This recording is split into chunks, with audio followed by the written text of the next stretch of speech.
Hi, okay, this is video 3 supporting Excel Btec in Information and Creative Technology. In this particular video, this is video 3, we are looking at editing and mixing tracks and what that is. So, everybody has a reasonable idea about what mixing is. You're taking two pieces of audio, whatever that may be, and trying to blend them together in some sense. What we're going to be looking at here is some pretty basic mixing and editing, and we have already looked at some of the skills that we'll need. For the purposes of this, I have imported 3 tracks. They are 3 stereo tracks. I have no particular idea what they are. We're just going to look at some of the basic ways that we can manipulate them. So, up here we have a couple of tools. What we are going to be primarily interested in are 3 of them to start with. This I-bar tool, which is for selecting, this zoom tool, which is for zooming in, and if you hold shift, zooming out. We are also interested in this one here. On a lot of editing software, this is called the hand tool. On this software, it is called the time shift tool. And we use it to take a piece of audio and move it about. So, what we're going to look at first is taking a sample of one of these songs and then adding it to another one. So, as I say, I don't really know what I'm looking at here in particular. I've just picked 3 random tracks almost. So I am going to highlight the first 30 seconds or so of this track.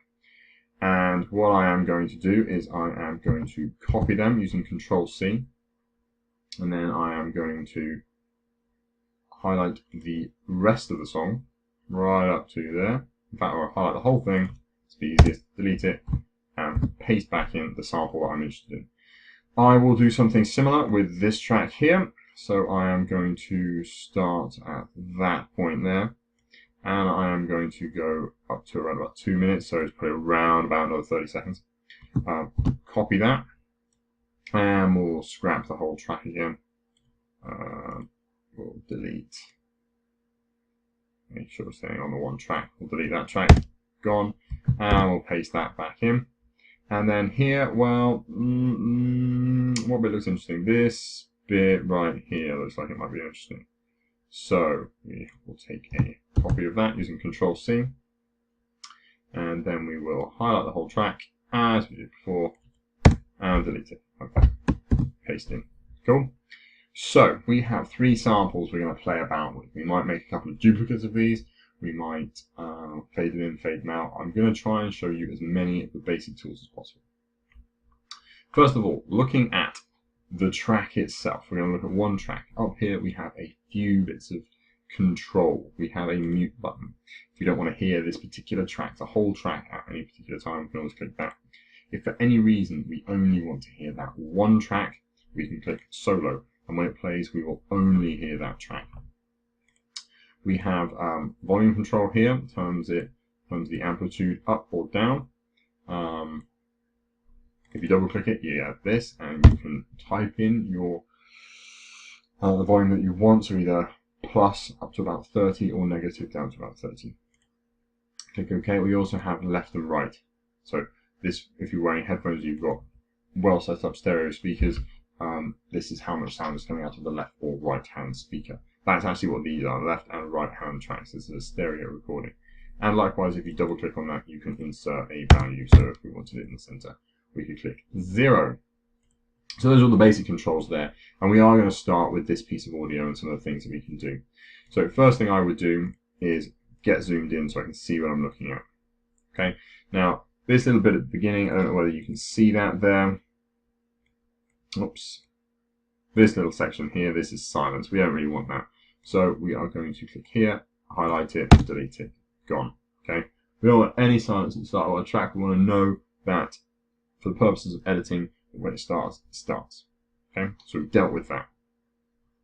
Likewise, if we go to the end of our track of audio, along here, right, zoom in.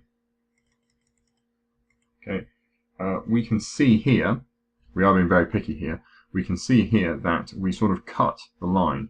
What we want is for it to be as near as possible on the black line. So we'll delete that section. Okay, not going to be perfect. We're not worried about being perfect at this stage, but that will make it sound just marginally better. So that just tidies it up a little bit for us. Okay, that is our first little bit of editing. We have highlighted some stuff, taken it out. We can put it back in again if we need to. Okay, so we've got a nice, clean, edited track there. Next thing, we will probably want to zoom back out. Boom, boom, boom, boom, boom, boom, boom, boom. So we can again see our tracks. We are thinking about the order that they might want to go in. Now, because of the software I'm using, I can't play you any sound back, but what I can do is show you that I can shift this track. So what I'm going to do is shift it so it's in line with that. When it lines up, you get that little yellow line. Okay, so we've got one track, we've got two tracks. We've got, tell you what we'll do that's interesting. We will select this track. We will copy it. We will paste it there. Okay, so our track so far is going to be this bit of audio, followed by this bit of audio, followed by this bit of audio, finishing up with this bit of audio. Now you can see that little yellow line is really helpful at this point. We can't see what's going on above us, but we know that's lined up. Okay, so we have several bits of audio. I wonder what happens if I press play. Okay, so it will play. Cool. That makes life a little bit easier. Right, so having done that, we've got our tracks in a particular order. We've ordered them. We can solo particular tracks if we needed to. We have a few basic editing tools up here. What we can do now is start to think about some of the effects that we'd like to apply to a particular track. Now, when I say track, I mean the whole track. The whole track, the whole track. However, I do not mean everything that's coming out. I do not mean if I'm applying an effect that it's going to be applied here, here, and here. If I'm applying an effect to this track, it's only going to be to these two pieces of audio. Anyhow, if I want to apply an effect, I can come up here and say effect, and we have a bunch of them. Audacity does not have the greatest range of effects, but it does have a few. So perhaps one of the things I might want to apply would be reverb. Maybe we want to make it a little bit more spacious. Now you have a few bits of control in here. It can get potentially quite complicated. What I would suggest is that you make sure that this box down here, wet only, is unchecked, and that your stereo width is fully on 100, and you leave a lot of these settings as close to center as you can. You don't want to mess around with the tone and start to mess up the sound and so on and so forth. However, one of the things you might want to play around with is the room size. Okay, when we are thinking about reverb, we are thinking about making something sound as if it's in a large space. So room size is quite important to that. Okay, so we adjust that. Higher is going to make it sound a little bit more echoey, and taking it lower is going to make it sound a little less echoey. Okay, so we'll apply maybe 85 to start with. I have no idea what that's going to sound like, but we'll try that. Again, you might want to play around with reverberance. Typically, for the most part, much of these numbers, if they are higher, they're going to give you a more reverby sound, more echoey sound. And you have a couple of controls down here, you can preview and so on and so forth, but for now I'm just going to say OK. Okay, it's going to apply that, and we've got some reverb on that track. Now if I play it,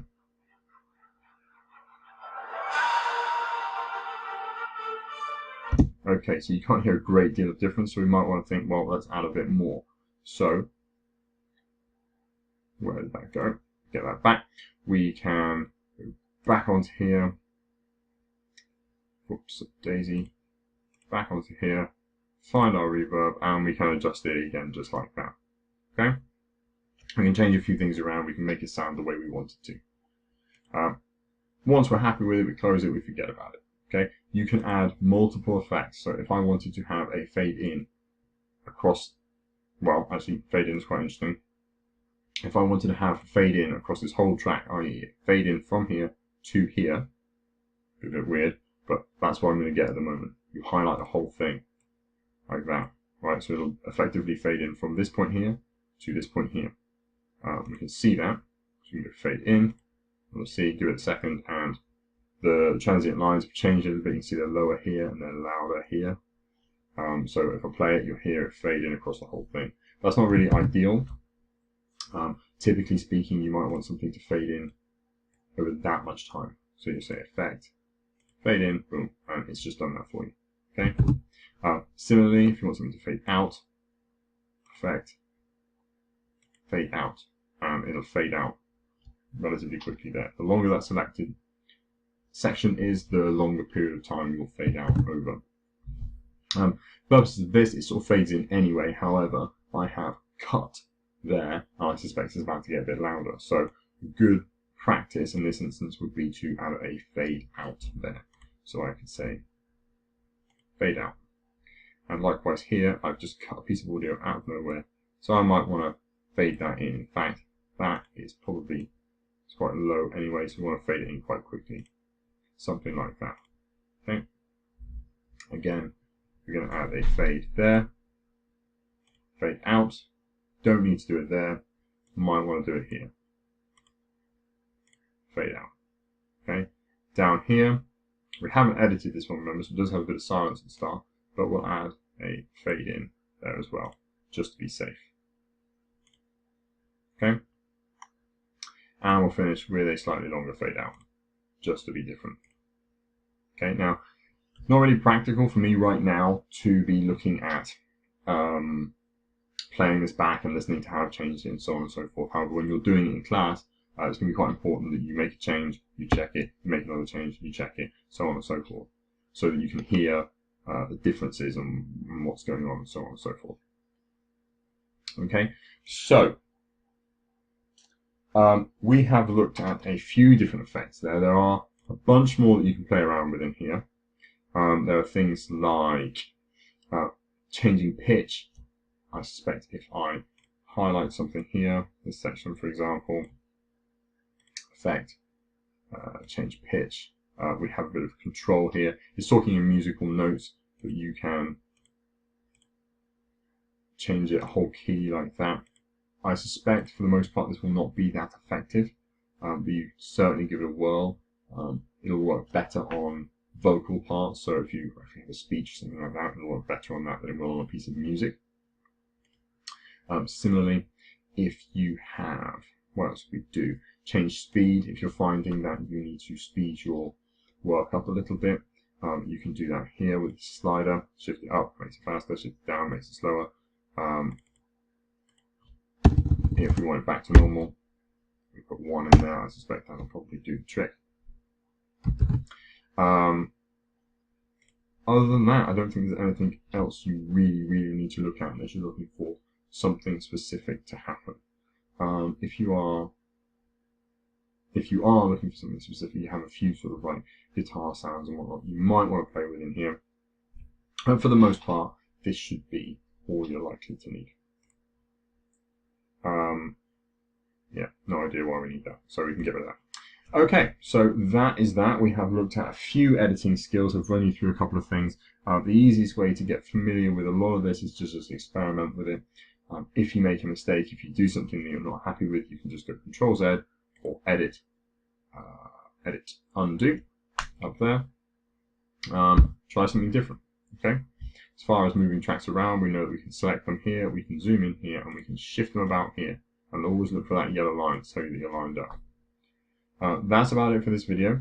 Thank you very much, and I will have more videos coming up on tempo and so on and so forth. Okay, thank you very much. That's a wrap.